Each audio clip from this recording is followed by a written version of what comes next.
Assalamualaikum warahmatullahi wabarakatuh.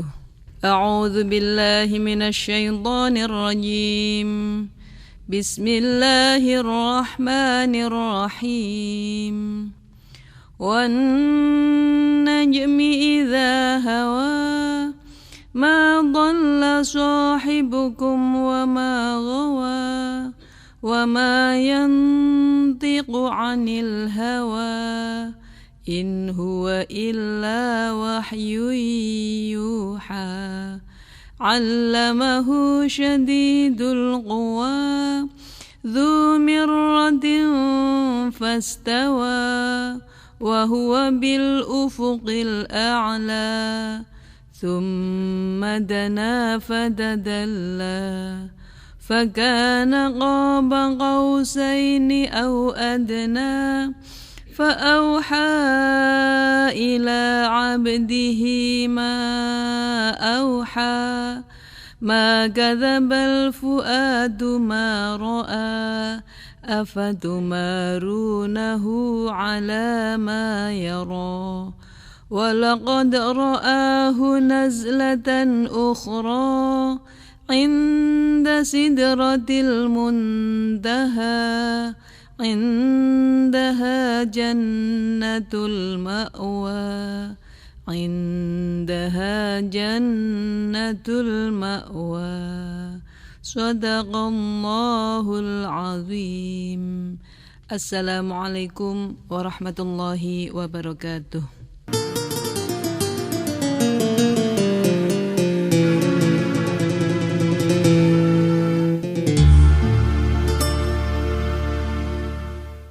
Assalamualaikum warahmatullahi wabarakatuh.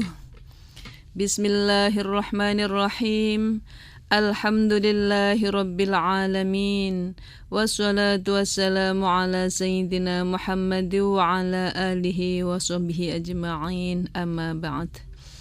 Pendengar Radio Republik Indonesia Surabaya yang berbahagia, alhamdulillah kita dipertemukan lagi dalam kajian kitab Mukhtarul Ahaditsin Nabawiyah.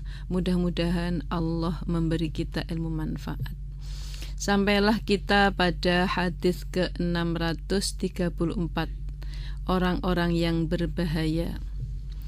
Rubba abidin, pirang-pirang utawi wong kang ibadah iku jahilun wong kang bodho. Wa rubba alimin, lan pirang-pirang utawi wong kang alim iku fajirun kang maksiat. Fahdharu, mongko ati-ati ya sapa sira kabeh al juhala ing wong-wong kang bodho, minal ubadi saking wong kang padha ibadah, wal fujjaro lan ingkang padha wong kang padha maksiat, minal ulama saking para ulama. Banyak orang jahil, orang bodoh yang rajin beribadah, dan banyak pula orang yang alim yang durhaka. Karena itu hati-hatilah kalian terhadap orang-orang bodoh yang ahli ibadah dan orang-orang durhaka yang menjadi ulama. Kedua macam orang tersebut tidak ada kebaikan pada dirinya, yaitu ahli ibadah tapi dia tidak ngerti hukum agama, dia bodoh, tidak ngerti apa ya aturan yang diibadahi, apa aturan ibadahnya. Dan orang-orang yang alim yang suka berbuat durhaka. Bahkan orang alim yang fasik itu jauh lebih berbahaya daripada orang yang bodoh yang ahli ibadah. Sebab orang alim adalah orang yang mengerti akan hukum-hukum Allah dan dia menjadi panutan. Tapi ia masih melanggar juga, dia diikuti orang, tambah bahaya itu. Oleh karena itu dosanya jauh lebih besar daripada orang awam, hingga jadilah ia orang yang sesat lagi menyesatkan. Lain halnya dengan orang-orang yang bodoh, kesesatannya itu hanya untuk dirinya sendiri. Dia bodoh beribadah, ibadahnya nggak diterima ya hanya untuk dia saja. Tapi kalau orang alim berbuat maksiat diikuti orang, bisa jadi merajalela kemaksiatan, bisa jadi merata kemaksiatan. Maka sebaiknya bagaimana? Orang yang mau ibadah, belajarlah ilmunya dulu. Orang yang sudah tahu ilmunya, laksanakan ilmunya. Gitu. Karena orang yang mau ibadah itu baru bisa sah ibadahnya kalau dia menjalankannya berdasarkan ilmu, berdasarkan aturan yang telah ditetapkan oleh Allah dalam ibadah itu. Makanya Imam Ghazali itu menyatakan bahwa perilaku manusia yang paling baik adalah mencari ilmu. Mencari ilmu. Ketika ditanya, bukannya ibadah perilaku yang paling baik? Jawabnya tidak, mencari ilmu. Kenapa? Karena orang ibadah kalau tidak berdasarkan ilmu, ibadahnya ditolak. Tetapi orang yang punya ilmu lalu tidak dilaksanakan, ya lebih bahaya lagi. Maka orang yang punya ilmu itu sayugianya mengamalkan ilmunya. Ilmunya manfaat. Kalau sudah tahu lalu dilanggar, itu jelas menentang Allah. Iya, jelas menentang Allah. Sudah tahu tapi tetap saja dilakukan. Contohnya, sudah tahu kalau minum minuman keras itu haram. Kalau narkoba itu merusak akal, jadi haram. Mengaburkan, mengacaukan akal, menutup akal. Kalau mengkonsumsi itu jadi akalnya nggak sehat, tidak tahu mana halal, mana haram, mana baik, mana buruk. Sudah tahu hukum itu, tapi ia langgar, ia menerjang aturan itu, keharaman itu. Akhirnya, ya Allah, ya sudahlah, dia jadi panutan, dia sendiri dosa. Kepada Allah pertanggungjawabannya semakin berat. Seperti itu, maka orang yang punya ilmu wajib mengamalkan ilmunya. Jangan menjadi orang yang disiksa oleh Allah gara-gara punya ilmu tapi malah melanggar ilmu yang diketahuinya. Menghalalkan yang haram atau mengharamkan yang halal. Na'udzubillah min dzalik. Kita lanjutkan pada hadis ke-635, pura-pura pintar. Rubba hamilin fiqhin, rubba hamili fiqhin, pirang-pirang utawi wong kang nggawa fikih, iku ghairu faqihin, ora faham fikih. Waman lan utawi sapane wong lam yanfa'hu, kang ora manfaati ing man, apa ilmuhu ilmune man, darrahu moko membahayani ing man, apa jahluhu bodhone man. Iqra maca sapa sira Al-Qur'ana ing Qur'an, ma barang kang nahaka nyegah apa Qur'an ing sira. Fa illam yanhaka, moko lamun ora nyegah apa Qur'an ing sira, falasta mongko ora ana sapa sira iku taqra'uhu maca sapa sira ing Qur'an. Banyak orang ahli fikih tapi tidak mengerti fikih. Barang siapa ilmu yang dimilikinya tidak bermanfaat untuk dirinya, niscaya kebodohannya akan membuat bahaya terhadap dirinya. Bacalah Al-Qur'an selagi ia mencegahmu, maksudnya mencegah dari keharaman. Apabila ia atau Al-Quran tidak mencegah dirimu dari hal-hal yang diharamkan Allah, berarti engkau tidak membacanya. Yang dinamakan ahli fikih ialah orang yang mengamalkannya, orang yang tahu ilmu fikih dan mengamalkan hukum-hukum fikih itu. Dan dinamakan orang yang benar-benar membaca Al-Quran ialah orang yang dapat mengambil pelajaran dan peringatan dari Al-Quran itu, lalu mengamalkannya.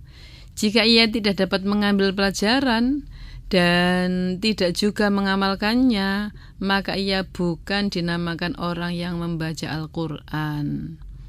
Nah, yang dimaksud dengan baca Al-Quran dalam hadis ini ialah mempelajarinya. Karena sesungguhnya pengertian lahiriah membaca itu pelakunya diberi pahala, sekalipun tidak memahami maknanya. Seperti apa yang telah dikatakan oleh ahli usul fikih bahwa Al-Quran itu adalah suatu yang bila dibaca maka pelakunya mendapat pahala. Tetapi yang dimaksud dalam hadis ini bukan sekedar membaca, tetapi setelah membaca faham lalu melaksanakannya. Orang yang tahu hukum tapi tidak melaksanakan hukum yang dipelajarinya, yaitu namanya hamilu fikih ghairu faqih. Ya, dia faham fikih, faham hukum tapi tidak melaksanakan hukum. Orang yang tidak memanfaatkan ilmunya, maka bahaya bagi dia kebodohannya. Ya. Termasuk anak-anak muda itu ya. Anak-anak muda itu yang ngerti hukum, ya berjilbab, ya benar. Hukumnya al-aslu fil budni al-haram. Yang asal daging wanita itu haram. Jangankan dipegang, dilihat saja lo haram. Makanya suruh nutup aurat. Malah pacaran. Namanya orang pacaran kan seneng gandengan, ya kan, seneng berduaan. Pada akhirnya macam-macam dilakukan. Padahal kan sudah tahu kalau itu hukumnya haram. Lah itu orang yang punya ilmu yang tidak dimanfaatkan ilmunya, maka dia jadi bodoh. Bodoh gimana? Sama dengan orang yang nggak ngerti ilmu. Sama dengan orang yang tidak ngerti apa-apa. Orang ngerti apa-apa, dia pacaran dikira nggak dosa karena lihat di TV seperti itu. Tapi orang yang punya ilmu tahu kalau itu haram, melakukan juga. Ya akhirnya sama dengan orang bodoh. Maka kebodohannya itu berbahaya bagi dia. Bagaimana tidak? Setiap saat ya kalau berdua berdosa, dia pegang tangan berdosa, dia ciuman berdosa, macam-macam. Karena bukan muhrimnya. Nabi itu pesennya la yakhluwanna imra'atun, la yakhluwanna ahadikum bimra'atin, la yakhluwanna ahadukum bimra'atin illa wa ma'ahadhu mahramin. Jangan sekali-kali kamu bersepi-sepi, bersunyi-sunyi, berdua-duaan dengan wanita, kecuali kalau dia ada muhrimnya. Itu pesan wanti-wanti dari Nabi. Lah kalau saudara-saudara kita yang tahu tuh hukum itu, tapi malah menganggap biasa, menganggap itu bukan larangan, bukan dosa, lalu melanggar, itu kan jadi bahaya. Jadi bodoh. Orang punya ilmu nggak dilakukan kan sama dengan orang yang nggak tahu. Bahaya bagi dia. Bacalah Quran, karena dalam Al-Quran nanti kau akan faham mana yang diperintah, mana yang dilarang. Ternyata baca Quran tapi diterjang semua larangannya, ya sama dengan orang yang tidak baca Quran itu. Sama saja dengan orang yang nggak ngerti apa-apa. Maka kalau membaca Quran jangan sekedar dibaca. Dibaca juga terjemahnya, lalu diangan-angan isinya, dibaca terjemahnya, diangan-angan, lalu diamalkan dalam kehidupan. Itu baru ilmunya manfaat, baru disebut orang alim, orang yang punya ilmu. Jangan lalu seperti yang dalam hadis tadi, alim tapi fajir, ya. Alim tapi maksiat. Enggak ada gunanya itu. Ya, naudzubillah. Kita lanjutkan pada hadis ke-636. Berkata baik atau diam. Rohima, wus nyayangi, melasi sopo Allahu Allah, abdan ing hamba. Qala wus ngucap sopo abd, khairon ing kebagusan, fagonima, moko untung sopo abd. Ausakata utawa meneng sopo abd, ansuin saking keelean, fasalima moko selamat sopo abd. Semoga Allah merahmati seorang hamba yang mengucapkan kebaikan lalu ia mendapatkan keuntungan, atau ia diam tidak mengatakan hal-hal yang buruk lalu ia selamat. Rahimallahu abdan, semoga Allah merahmati seorang hamba. Maksudnya mengampuni hamba tersebut atau menyayangi hamba tersebut. Allah menyayangi, Allah mengampuni hamba yang melakukan kebaikan, yang mengatakan kebaikan, lalu ia memperoleh keuntungan atau rizki atau kebaikan dari yang diucapkan itu. Atau ia diam dari suatu perbuatan yang buruk agar dirinya selamat dari tindakan jahat itu, dari keburukan itu. Orang itu kalau membicarakan keburukan, maka dia tidak mati sebelum melakukan keburukan itu. Itu sabda Nabi dalam hadis lain, ya. Man ayyara akhahu bidzambin falam yamut hatta ya'malahu.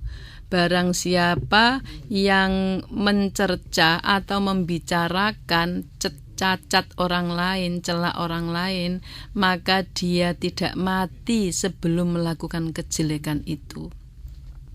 Untuk itu yang baik adalah melaksanakan hadis ini tadi. Diam terhadap hal apa yang dia tidak baik membicarakannya. Ada orang melakukan maksiat, sudah diam sajalah. Iku urusan dia mbek Gusti Allah. Urusan mbek Gusti Allah. Kalau kita bicara ketularan nanti, ya.